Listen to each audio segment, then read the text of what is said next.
Race, non, il ne s'agit pas de lancer une polémique, mais de la nouvelle pièce de théâtre jouée actuellement à la Comédie des Champs-Élysées. Race est à l'origine une pièce américaine écrite en 2009 par l'écrivain David Mamet. Pour son adaptation française, on retrouve Yvan Attal, la talentueuse Sarah Martin qui jouait notamment dans la série à succès Pigalle la nuit et l'illustre acteur martiniquais Alex Desca qui a déjà 25 ans de carrière. Les deux acteurs nous parlent de leur rôle. J'interprète un avocat. Voilà, il y a un homme blanc, riche, qui frappe à ce cabinet d'avocats où il se trouve, où il y a deux avocats, un noir et un blanc. Moi, je fais Henri, l'avocat noir évidemment. Et donc, il frappe à notre cabinet parce qu'il est accusé d'avoir violé une jeune femme noire. Donc, il voudrait qu'on le défende. Et probablement, il nous a choisi à cause de notre mixité raciale, c'est-à-dire un cabinet tenu par un noir et un blanc. Voilà. C'est ce qui se passe dans un premier temps, dans Race, la pièce de David Mamet. Alors, mon parcours de comédien est très simple. Moi, je suis rentré dans un cours d'art dramatique tout à fait par hasard, parce que j'accompagnais un ami. Il faisait de la musique, il voulait être musicien, et d'ailleurs, je l'ai revu il n'y a pas longtemps. Alors on ne s'était pas vu depuis pratiquement 20 ans. Et grâce à lui, je suis devenu comédien, parce que je l'ai accompagné. Je lui ai dit, mais tu veux être musicien, tu vas t'inscrire dans un cours d'art dramatique, mais ça ne veut rien dire. Et tout ça. Il m'a dit, j'y vais quand même, j'en ai besoin. Je l'ai accompagné. Et en fait, je ne suis pas reparti. Je me suis inscrit, je suis revenu, et je suis resté pas mal de temps, presque 3 ans, dans les cours d'une femme qui s'appelle Ada Lonati, qui a été mon premier prof de théâtre. Après, j'en ai fait d'autres, dans des périodes plus ou moins longues, avec des périodes plus ou moins longues. Et puis après, j'ai travaillé avec Blanche Allan, Paul Wever, et puis d'autres, voilà. Et petit à petit, voilà, puis j'ai eu la chance tout de suite après ces cours de faire partie d'une troupe de théâtre qui s'appelait la troupe du théâtre noir. C'était la seule troupe de théâtre noir à l'époque, et qui était dirigée par Benjamin Jules Rosette, qui était un metteur en scène martiniquais.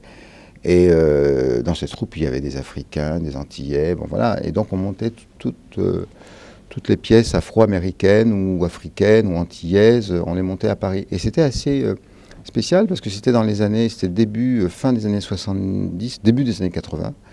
Et voilà, donc on partait en tournée.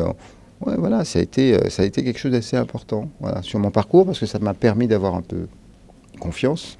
Ça m'a donné confiance, voilà.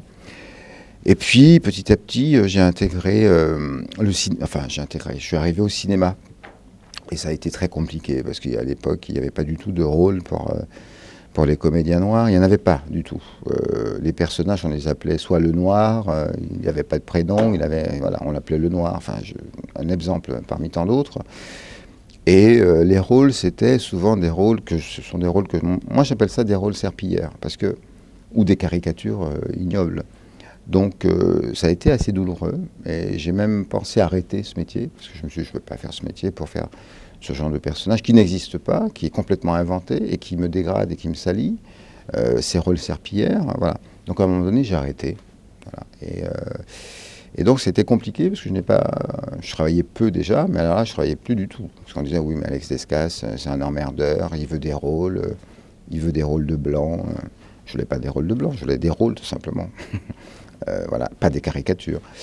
Et puis j'ai eu la chance de rencontrer Claire Denis. Voilà, ça c'est important dans mon parcours de comédien, d'acteur, qui m'a proposé un rôle extraordinaire qui était le rôle de Jocelyn dans S'en fout la mort, avec Isaac de Bancollet et Jean-Claude Brialy.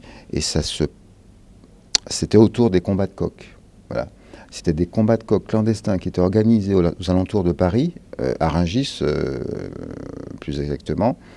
Et ça a été un rôle magnifique. Je ne sais pas si vous avez vu ce film. Et donc, ça a été mon premier film avec Claire Denis, et ensuite une longue collaboration, parce que je pense que j'ai peut-être fait 8 films avec elle depuis, quoi. Voilà. J'ai fait son dernier film qui est 35 Roms, qui est un très très beau film aussi.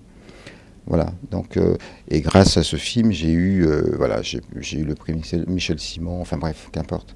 Mais ce film a vraiment, c'est la fondation, quoi, pour moi. Voilà.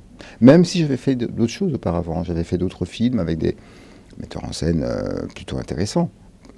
comme Marco Ferreri par exemple, mais là, je crois que c'est avec Claire Denis vraiment que les choses ont démarré. Et c'est à partir de ce film qu'on m'a proposé des rôles plus intéressants, voilà, et qui n'étaient pas des rôles de noir, parce que ça voulait absolument rien dire, mais un rôle tout simplement, quoi, voilà.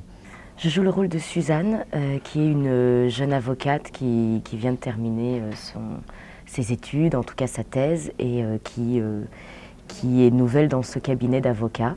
Et c'est probablement une des premières affaires sur lesquelles elle va travailler, et il se trouve que c'est quand même une grosse affaire. Voilà. C'est difficile de choisir d'être comédienne. Enfin, moi, quand j'étais plus jeune, je pense que j'en rêvais, mais effectivement, on m'a très vite découragée. Enfin, on a essayé, mais c'est surtout aussi que j'avais pas spécialement d'exemple de jeunes femmes noires qui travaillaient vraiment, enfin régulièrement.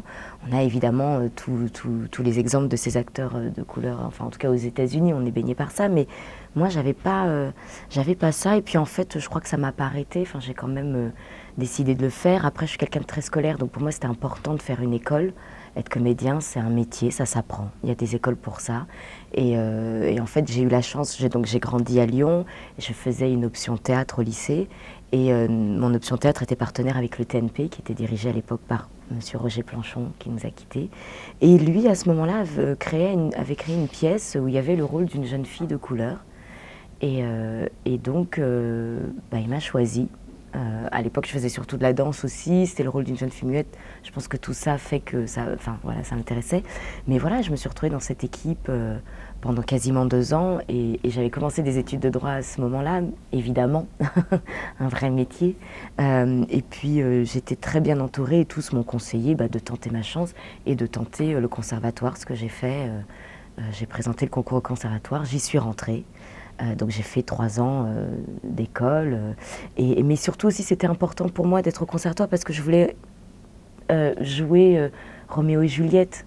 Enfin, et que ça n'avait pas d'importance. J'avais du mal à me dire... je voulais jouer tous les rôles. Et je sais qu'au bout de 10 secondes, si on veut bien, on oublie la couleur de peau et qu'on s'intéresse qu'à la personnalité.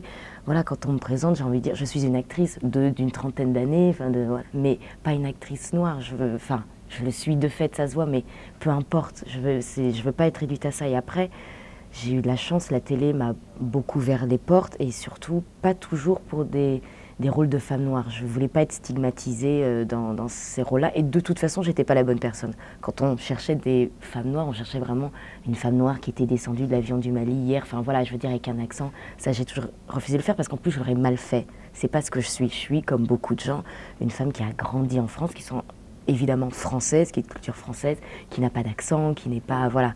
Après, ça peut se raconter, je peux le jouer aussi, mais c'était tout ça. A toujours été ma préoccupation de ne pas être réduite à une certaine imagerie. Mais je pense aussi que j'ai beaucoup de chance par rapport aux générations d'avant, que j'arrive au bon moment. Enfin voilà, on est plusieurs, il se passe des choses. Je serais très ingrate de dire que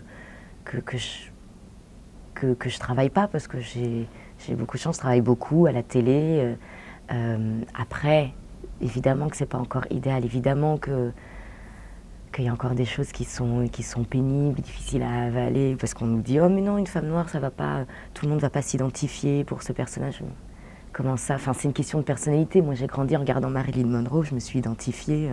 L'inverse est vrai, quoi. Donc voilà, tout ça change beaucoup. Et puis évidemment, après, il y a des rôles comme celui de Suzanne où il est question d'une femme noire, et ça, c'est important de le défendre. Et pour finir, quelques conseils à ceux qui souhaitent faire du cinéma leur métier. Si vraiment ils ont envie de faire ce métier, il faut pas qu'ils aient de doute, il faut qu'ils tracent leur chemin, il faut qu'ils fassent des rencontres aussi, parce qu'il faut beaucoup de chance aussi en même temps. Mais oui, c'est sûr que c'est pas évident. En même temps, j'espère que certains comédiens comme moi ou d'autres, ou des aînés, leur ont ouvert un peu la voie, et que ça sera un peu plus facile.